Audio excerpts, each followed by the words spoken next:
à tous, j'espère que vous allez bien. On se retrouve aujourd'hui pour parler de célébration. Alors, est-ce que toi tu es plutôt à célébrer la Saint-Jean? Est-ce que tu es plutôt du côté la team à célébrer l'Ita? C'est ce qu'on va voir aujourd'hui parce qu'elles ne sont pas si éloignées que ça. Aujourd'hui, je vais vous partager un rituel qu'on fait à la Saint-Jean. En fait, ce rituel, je l'ai découvert grâce à ma prof de Houdou, Dracomir Valdes, qui nous fait travailler tous les mois sur des sujets très intéressants. Et cette année, parce que le houdou a des racines chrétiennes, cette année, elle nous fait travailler sur la Saint-Jean. Elle nous dit, allez, cherchez-moi, faites-moi quelques recherches là-dessus. Donc j'ai été creuser et tout ça, et j'ai découvert des rituels avec les plantes, et dont un qui m'a particulièrement plu, et c'est pour ça que je vais faire tout un mois sur ce sujet.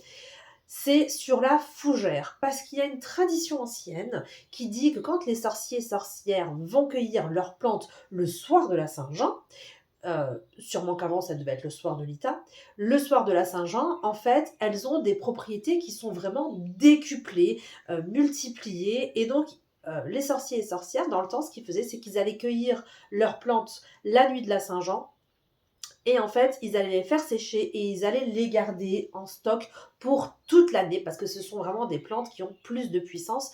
On va dire le millepertuis, par exemple, qui est une plante qui est vraiment énormément cueillie le soir de la Saint-Jean, eh bien, va avoir vraiment des propriétés, mais fois 10 ou fois 100 comparé à un millepertuis normal.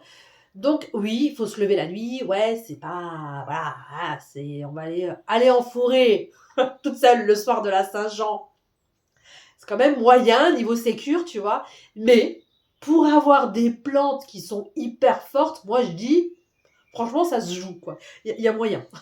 Il y a moyen. Et donc, cette année, je vous partage un rituel qui est le rituel de la graine d'or. Et en fait, c'est un rituel avec la fougère. Donc, on va aller voir ça plus en profondeur. Mais si tu ne me connais pas, je suis Marie de Maman Magie. Je suis une sorcière qui pratique le houdou et énormément la numérologie. Donc, la numérologie, c'est vraiment du développement personnel. On va vraiment aller creuser dans nos numéros, on va aller creuser dans nos racines. C'est de la numérologie karmique que je fais, donc on va remonter dans toute la lignée avec les ancêtres pour voir les répercussions sur nos parents, sur nous-mêmes, sur nos enfants, etc. Donc si ce type de sujet t'intéresse, n'hésite pas à t'abonner car j'essaye de faire une vidéo par semaine. Il y a des fois il y a des loupés parce qu'il y a beaucoup de travail, hein, mais j'essaie en tout cas de vous faire un contenu régulièrement pour parler de ces sujets-là. Donc si tu as envie de te mettre à apprendre la sorcellerie, la numérologie, n'hésite pas à t'abonner. Et si tu as envie d'aller te mettre un petit coup de pied aux fesses, n'hésite pas à aller voir le lien que je t'ai mis juste en dessous où tu vas avoir accès à mon site et à beaucoup plus de contenu, à ma boutique, etc. Ah oui, aussi, avant de passer à la suite de la vidéo, une petite précision. Je t'ai mis un contenu gratuit en dessous, en description. T'as juste à cliquer dessus, à te laisser suivre. C'est totalement gratuit. T'as pas besoin de rentrer ton adresse mail pour que ça soit dans ta boîte mail. Non, non, non. En fait, c'est juste un lien qui t'amène sur mon site où tu peux télécharger. Il y a juste à cliquer, basta. T'as pas besoin de t'inscrire, t'as rien besoin de faire.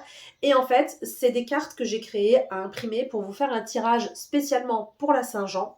Donc, il y a tout qui est expliqué. Tu as les cartes, tu les imprimes, tu as la notice, tu l'imprimes et tu suis. Et tu peux faire ton propre tirage. Donc, voilà, il y a différentes cartes. Donc, c'est pas un énorme jeu, hein, c'est juste pour se faire un petit tirage le soir de l'Ita ou de la Saint-Jean, comme tu veux. Et donc, voilà, c'est très simple, c'est ludique, c'est sympa. Tu peux, après, me partager les cartes que tu as tirées sur Insta. Comme ça, on peut en discuter, on peut rigoler entre nous. Et donc, c'est juste en dessous, en téléchargement. Bon, voilà. Place à la vidéo.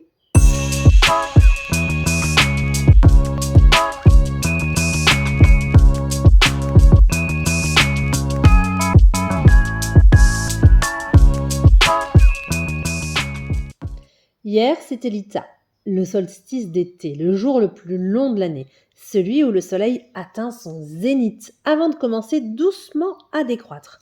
Et c'est aussi quelques jours plus tard, la Saint-Jean-Baptiste, le 24 juin.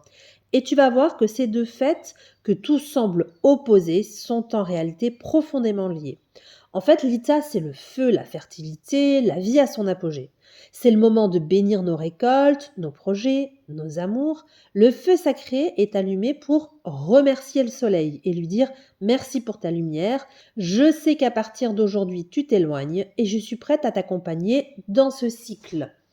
Dans la tradition païenne, on saute au-dessus du feu pour purifier, on peut faire un vœu, transformer une peur, on cueille des herbes sous la rosée du matin, on danse, on chante, on célèbre la vie. Et puis, il y a cette autre lumière, celle d'un homme vêtu de peau de bête qui prêchait dans le désert, un homme qu'on appelle Jean le Baptiste. La fête de la Saint-Jean célèbre sa naissance. Et il y a là un mystère. C'est l'un des seuls saints dont on fête la venue au monde et non la mort. Mais écoute bien ces paroles.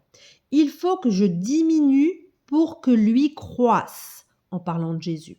Jean est celui qui annonce la lumière, mais qui ensuite s'efface. Et là, tu vois, comme le soleil de l'Ita, il est à son apogée, puis il se retire. La Saint-Jean est une fête chrétienne, oui, mais elle est posée juste après le solstice d'été, volontairement, comme Noël est placé juste après le solstice d'hiver, comme la Toussaint chevauche Samhain. Pourquoi ? Parce que l'Église n'a pas détruit les anciens rites, elle les a transformés. Elle a posé ces saints là où les peuples voyaient déjà des mystères. Saint Jean, c'est un gardien de passage.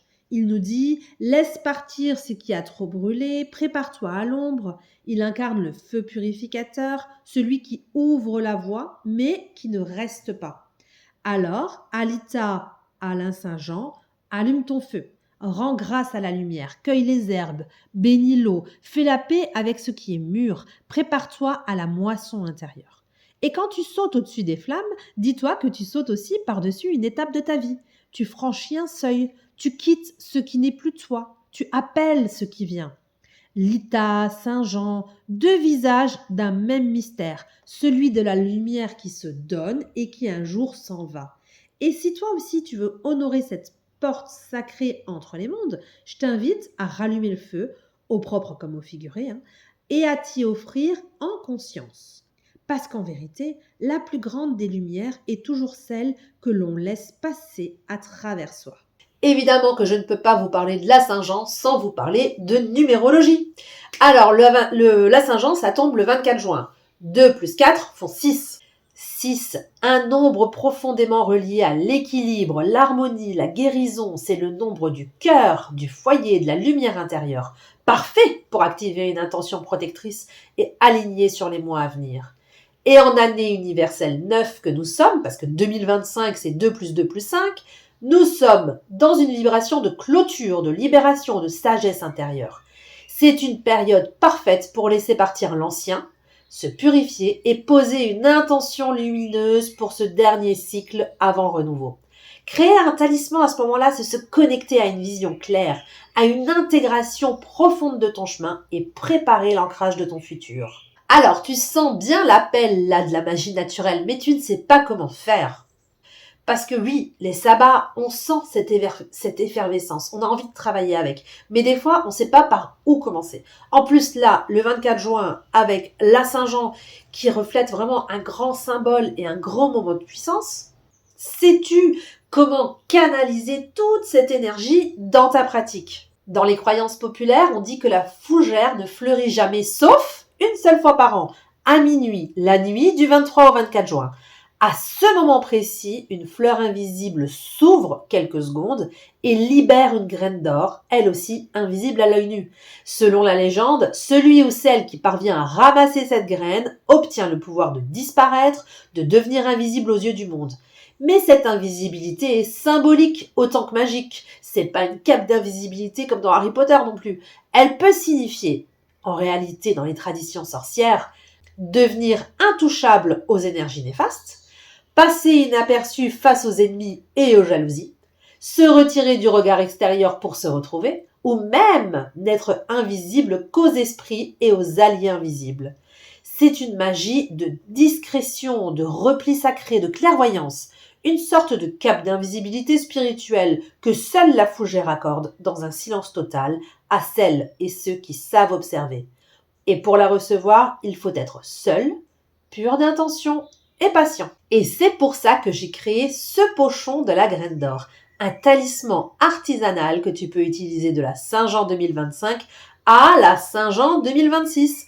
Chaque pochon est consacré, activé dans mon temple à la date du solstice et il contient une feuille de fougère, récoltée dans mon jardin ou dans les forêts normandes, un peu de terre sacrée, prélevée avec respect bien sûr, la graine dorée symbolique, porteuse de chance et de clarté, et évidemment une intention scellée pour te guider tout au long de l'année. Tu peux le poser sur ton autel, l'utiliser comme un objet de protection, tu peux le garder dans ta voiture pour tes trajets, dans ton sac à main pour tes balades, le garder sur toi dans une période de transformation ou tout simplement le contempler comme un rappel de ton pouvoir naturel. Ce talisman, il est vivant. Il t'accompagne pendant un cycle solaire complet jusqu'à la prochaine Saint-Jean. Ensuite, tu pourras le rendre à la terre, l'enterrer, le brûler en conscience pour clore le cycle. Évidemment que tu peux retrouver ce pochon sur ma boutique en ligne, mais bien sûr, c'est juste en dessous, t'as juste à cliquer en description pour le retrouver. Je t'ai fait plein de produits de la Saint-Jean qui sont avec, va faire un tour, tu pourras peut-être découvrir quelque chose d'intéressant pour toi, et en tout cas, tu as ton oracle à télécharger, à imprimer pour te faire un petit tirage, soit pour l'ITA, soit pour la Saint-Jean. Alors, avant de me quitter, n'hésite pas à aller chercher ton cadeau, à aller voir ce petit rituel de la graine d'or. N'hésite pas à t'abonner parce que régulièrement, je te crée des contenus qui parlent de sujets soit de sorcellerie, de magie, de numérologie. Et si tu as envie de te mettre un petit coup de pied aux fesses et aller plus loin, n'hésite pas à aller faire un tour sur mon site. Je propose aussi des formations en sorcellerie avec la numérologie pour faire vraiment du développement personnel avec l'invisible. Donc voilà, je te dis à très bientôt. Prends bien soin de toi et de tes proches et que les dieux te rendent ce que tu donnes aux autres. Ciao, ciao.